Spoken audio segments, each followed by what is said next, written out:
तो मैडम जैसे self defence training की बात चल रही है, छोटी बच्ची हो, 8 साल की हो, कोई वर्किंग वुमन हो या कोई हाउस वाइफ हो, तो सबके लिए ट्रेनिंग सेम रहती है क्राइटेरिया? क्राइटेरिया वैसा सिमिलर रहता है लेकिन सेम नहीं बोल सकते हैं, क्योंकि छोटी बच्ची 7-8 साल की है तो उनको हमें गुड टच बैड टच पहले सिखाना पड़ता है, जो महिलाओं को सिखाने की ज़रूरत नहीं है। वैसे तो बेटियों को सिखाने की भी ज़रूरत नहीं है, बाय बॉर्न बेटी में इतनी शक्ति कुदरत ने दी होती है कि बैड टच, गुड टच और सामने वाली नज़र का भी आइडिया आ जाता है कि वो कौन सी नज़र से देख रहा है या तो किस नज़र से हमें, किस फितरत से हमें टच कर रहा है। लेकिन फिर भी हमारा जो स्टार्टिंग पोर्शन रहता है छोटी बच्चियों 12 साल के नीचे का, उनको हम बैड टच गुड टच से स्टार्ट करते हैं। और बाकी की जो फीमेल्स है और वो भी लड़कियां भी आ गई जिसमें हम उनको फिजिकल ट्रेनिंग भी देते हैं, फिजिकल फाइट सिखाने की। जैसे कि छोटी छोटी चीज़ें वेपन्स के तौर पे हेयर पिन है, ईयरिंग्स है, मोबाइल है, फिर मान लो कि वॉच है, देन स्पैक्स है, आपके बेल्ट है, उसका हम कैसे हथियार के तौर पे इस्तेमाल कर सकते हैं, तो उसके हम आइडियाज़ देते हैं, हम प्रैक्टिकल करके दिखाते हैं ताकि छोटी 8 साल की बच्ची आपके साथ फाइट कर सके अपने बचाव के लिए। उसके लिए कोई मसल्स या कोई भी पावर की ज़रूरत नहीं है, हेल्थ पावर की ज़रूरत नहीं है। बाकी आप जनरली देखेंगे ना तो सेल्फ डिफेंस मतलब लोग क्या समझते हैं कि कराटा, जूडो, टैक्वांडो, वो भी है सेल्फ डिफेंस का पार्ट है, लेकिन हम उसको अभी की रिक्वायरमेंट के हिसाब से सेल्फ डिफेंस में यूज़ नहीं कर सकते, क्योंकि एक 8 साल की बच्ची, उसमें पावर होगा लेकिन मसल्स नहीं होंगे, तो वो पावर का यूटिलाइज हमें एक टेक्निक्स में कन्वर्ट करके देना होगा। ये छोटी छोटी टेक्निक है कि कहाँ अटैक करेंगे तो सामने वाला बंदा या नधर्मी है वो गिर जाएगा या तो फिर बेहोश हो जाएगा या तो अनकॉन्शियस करके हम भाग सकेंगे। तो ये सब छोटी छोटी ट्रेनिंग हम 8 साल की बच्चियों को भी देते हैं, कॉलेजियंस को भी देते हैं, महिला वर्किंग महिलाओं को भी देते हैं और बुजुर्ग महिलाओं को भी देते हैं कि जो मंदिर जाती है। सॉरी, एक मुझे एक बात बोलनी है, इस पे से याद आया कि एक मंदिर का ही किस्सा है कि मंदिर के पुजारी ने एक बुजुर्ग महिला को अश्लीलता से छेड़ा। मेरे पास ही केस आया हुआ है, मैं डिस्क्लोज नहीं करूंगी नाम, क्योंकि अभी जब तक पूरी कार्यवाही नहीं होती तो मैं कुछ, वो मीडिया में आ ही जाएगा शॉर्ट टाइम में। तो वो जो महिला है वो खुद 62 ईयर्स की है और उसके साथ में मंदिर के पुजारी ने अश्लील हरकत की। अब सोचिए, मंदिर में जाना भी गुनाह हो गया है। मतलब लड़कियों के लिए सेफ्टी, कोई मंदिर, वैसे बोलते भगवान से बड़ा कोई सेफ जगह होता ही नहीं, भगवान से बड़ी कोई सेफ्टी होती ही नहीं है। तो इसमें हमारा ये है कि भी अब सेफ्टी कहीं नहीं है, तो हर एक स्त्री को, हर एक महिला को, हर एक सिचुएशन में सेफ्टी की ज़रूरत है। तो हम थोड़ा इसके लिए भी वर्कआउट कर रहे हैं। मैडम, छोटी बच्ची को आपने, किसी बच्ची को ट्रेनिंग दी हो और कोई ऐसा एग्जाम्पल आप हमारे साथ शेयर करना चाहे तो? जी हाँ, एक्चुअली हमारे ट्रेनिंग थ्रू, वैसे तो हमने 7,000 लड़कियों को ऑलरेडी ट्रेनिंग दे चुके हैं हम लोग। तो 2-3 किस्से ऐसे हुए कि जिसमें वही लड़की ने, हमारे पास से ट्रेनिंग ली हुई लड़की ने खुद का बचाव किया। रिसेंटली हमारे रिंग रोड पर ही एक किस्सा बना था जिसमें मॉर्निंग वॉक में लड़की गई थी और अपने फ्रेंड के साथ में अर्ली मॉर्निंग बात कर रही थी और विंटर का टाइम था तो अंधेरा भी था।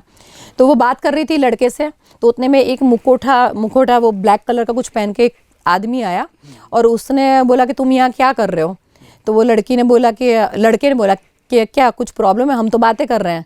तो कि तुम कर क्या रहे हो? तो वो लड़के ने वो लड़की को बोला कि एक काम कर, तू चल अपन निकलते हैं यहाँ पर, वो आदमी के सामने। तो उतना बोला, उतने में तो वो जो किलर था उसने तो चाकू के सामने मतलब उसको चाकू ही मार दिया।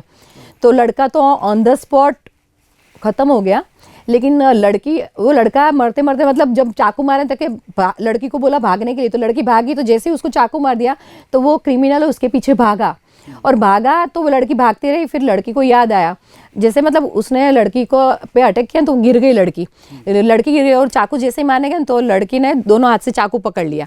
और पकड़ने के बाद में लड़की को हमारे पॉइंट्स याद आया, क्या क्या पॉइंट्स। तो उसने, लड़की ने चाकू पकड़ के उसके सेंटर पॉइंट पे पैर से अटैक कर दिया और उसकी वजह से वो पीछे गया। लेकिन वो पीछे गया तो उसके साथ उसका चाकू भी पीछे गया, तो दोनों हाथ की 4 उंगलियां कट गई। मतलब दोनों हाथ की 4 उंगली और एक अंगूठा और एक हाथ की 4 उंगलियां उतनी कट गई। और फिर प्लेट्स आई, लेकिन लड़की बच गई और फिर भागकर लड़की रिंग रोड पे पहुंची और व्हीकल्स के जितने भी वो गाड़ियाँ जा रही थी उनकी हेल्प मांगी, तो वहाँ से फिर वो लड़की बच गई। फिर तो पब्लिक इकट्ठा हो गई और वो भाग गया और पकड़ा भी गया। एक्चुअली वो साइको किलर था, लेकिन लड़की ने इस तरीके से।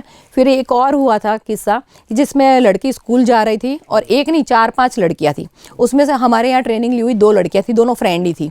तो उसके साथ में वो जाते जाते स्कूल ट्यूशन जा रही थी, तो वहाँ से नेगेटिव बंदे थे, मतलब कोई ऐसे गुंडे टाइप, जैसे कि वो नेपाली लोग चाइना फूड के स्टोर पे काम करते हैं ना, वो लोग थे।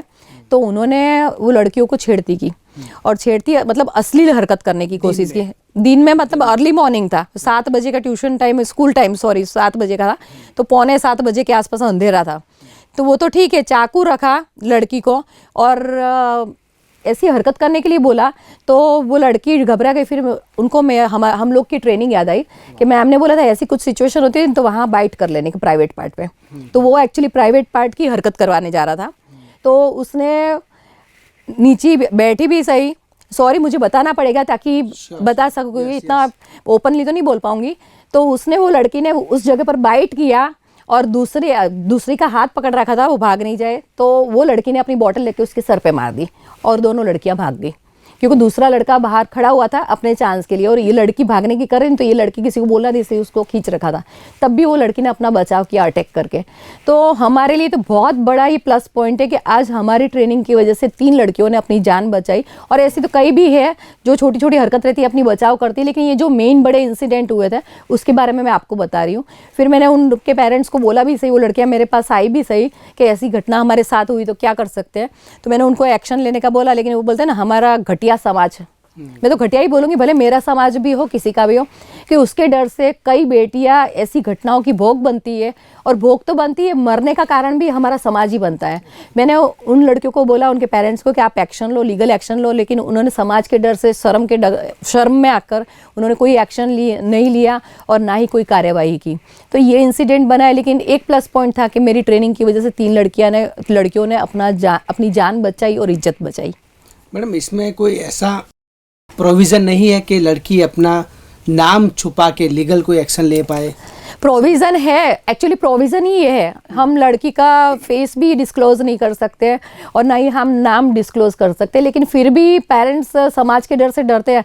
आप खुद देखेंगे तो कभी भी ऐसा कोई वीडियो वायरल होता है तो लड़की का हमें ब्लर कर देना पड़ता है, क्योंकि टोटली वीडियो रिकॉर्डिंग पे ही हम उनका स्टेटमेंट लेते हैं। तो उस टाइम पे सब टोटली हिडन ही रहता है, लेकिन फिर भी पता नहीं पेरेंट्स, एज अ पेरेंट्स वो लोग को ऐसे समाज का डर रहता है कि नहीं मेरी बेटी का पता चल जाएगा, ऐसा हो जाएगा, फिर कौन शादी करेगा, क्या है क्या नहीं। लेकिन ऐसे लोगों को, नौधर्मी लोगों को प्रोत्साहन ऐसे पेरेंट्स की वजह से ही मिलता है। मैं तो बेटी को, लड़की को, आपने मेरे को जब सवाल किया कि पेरेंट्स का क्या रोल है, तो मैंने पहले यही बोला कि उनके बैकअप में एज अ सपोर्ट आप रहिए। आप रहेंगे तो आपकी बेटी की हिम्मत खुलेगी और उसके सामने वाले के सामने एक्शन लेगी। लेकिन आप डर कर ही बैठ जाएंगे। ये बड़ौदा वाले किस्से में क्या हुआ, बड़ौदा वाले किस्से में वही 12-13 साल की लड़की के साथ में 1 महीने पहले भी उसी नौधर्मी ने रेप किया था और उसके माँ बाप चुप रहे, एक्शन नहीं लिया। तब जाके 1 महीने बाद वापिस उसके साथ यही घटना बनी और लड़की फिर जुबान ना खोले तो उसके प्राइवेट पार्ट में, इतना वो विकृत इंसान था कि प्राइवेट पार्ट में सलिया डाल दिया और उसको मार डाला। अगर वही 1 महीने पहले जो घटना हुई थी सेम यही बंदे ने की थी, तब एक्शन लिया होता माँ बाप ने, तो आज बेटी जिंदा होती। तो ये केस में तो मैं जो आरोपी मानूंगी तो उसके पेरेंट्स को ही मानूंगी, गुनहगार, रियल गुनहगार उसके पेरेंट्स ही है। तो पेरेंट्स को हमेशा सपोर्ट करना चाहिए और एक्शन लेना चाहिए ये किस्से में। जो भी पेरेंट्स और गर्ल्स ये एपिसोड देख रहे हैं, आप मस्ट अपनी बच्ची को, पेरेंट्स को खास कहूँगा कि सेल्फ डिफेंस की ट्रेनिंग जहाँ कहीं भी चल रही हो उनको वहाँ पे भेजिए।